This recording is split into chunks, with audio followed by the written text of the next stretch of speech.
First of all, Americans need to do their research, because there is no death penalty in Canada. So Phil, your question doesn't apply to this case in the first place. The last execution took place in 1962. If you want to get theoretical, okay. Since the abolition of the death penalty in Canada, homicide rates have actually declined, and statistics will show you that. So it just goes to show that capital punishment doesn't reduce homicide rates. Why is this? Probably because if you're living in a country or a state where you have a chance for parole, then you're on your best behavior because you want to get out of prison. If you're living in a state or country where serious crimes are punishable by death, then you may as well go on killing people because you're fucked anyway.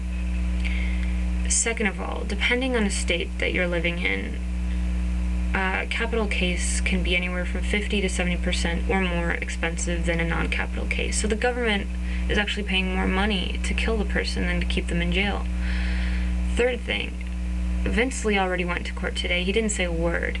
So they haven't even ruled out whether the guy is mentally ill or not. I mean, obviously he's mentally ill. He cut a guy's head off and threw it at a crowd of people. But aside from that, what I could see happening here is Vince Lee getting sent to a maximum security psychiatric facility in Quebec that I don't remember the name of. But if they rule out second-degree murder, then he would get life in prison without parole, and I think that's a lot worse than getting the death penalty, because you're not getting it over with. You're sitting in jail for the rest of your life, and that really sucks.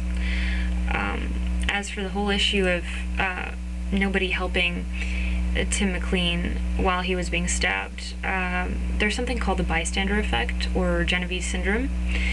Basically, it's a psychological term that describes a situation in which an individual in a crowd of people won't intervene in an emergency because every individual in the crowd is of the same sort of mentality where they're all thinking the next guy will do something, so I might as well just keep running or walking away, and that way nobody ends up helping at all.